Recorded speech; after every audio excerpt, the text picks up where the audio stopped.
आज की क्लास में हम पढ़ेंगे त्रिकोणमितीय अनुपात के बारे में बहुत ही आसान तरीके से कि कैसे याद करें। जैसे देखिए 0 डिग्री, 30 डिग्री, 45 डिग्री, 60 डिग्री और 90 डिग्री को कैसे आसानी से याद करें। देखिए सबसे पहले आपको लिखना है 0, 1, 2, 3, 4 लिखना है, ठीक है। फिर उसके बाद सबको 4 से डिवाइड कर देना है, सबको 4 से डिवाइड कर दो इस तरह से, ठीक है। अब देखिए 4 से डिवाइड करोगे, अगर 0 को 4 से डिवाइड करोगे तो क्या आएगा, 0 आएगा। और 1/4 को वैसे की वैसे लिख देना और 2 1 जा 2, 2 2 जा 4 यानी 1/2 हो जाएगा इसका, और ये हो जाएगा 3/4 और 4 को 4 से डिवाइड करोगे तो 1 आएगा, ठीक है। फिर सब में रूट लगा देना है, वर्गमूल लगा देना है, ऐसे लगा दीजिएगा, सबका वर्गमूल कर दीजिएगा इस तरह से। देखिए 0 का वर्गमूल 0 होता है, इसका वर्गमूल 1/2 होगा, इसका वर्गमूल 1/√2 होगा, इसका वर्गमूल √3/2 होगा और इस 1 का वर्गमूल 1 होगा। तो देखिए ये किसका निकल गया, ये साइन का निकल गया। देखो इसको कैसे आसान तरीके से याद करना है। साइन 0 का वैल्यू 0 हो गया, साइन 30 का 1/2 हो गया, साइन 45 का 1/√2 हो गया, साइन 60 का √3/2 हो गया और साइन 90 का 1 हो गया। इस तरीके से जैसे हमने साइन का देखा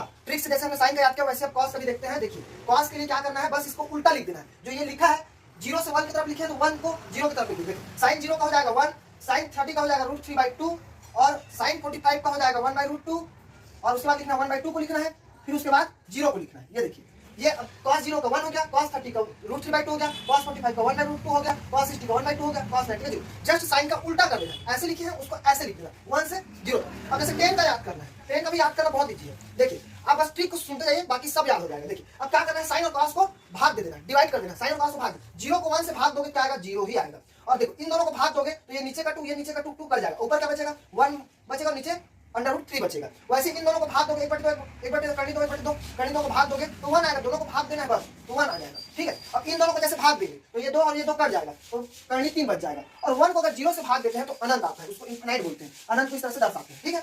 8 को ऐसे लेटा दो तो क्या कराता है, इन्फिनिटिव कराता है, ठीक है। तो देखिए 10 का निकालने के लिए दोनों को बस भाग देना है, बस कुछ नहीं करना है आपको, सिर्फ साइन का ट्रिक से याद करना है, बाकी तो सब आप याद हो जाएगा, किसी का भी याद करने की जरूरत नहीं पड़ेगी। इसी तरह कॉट का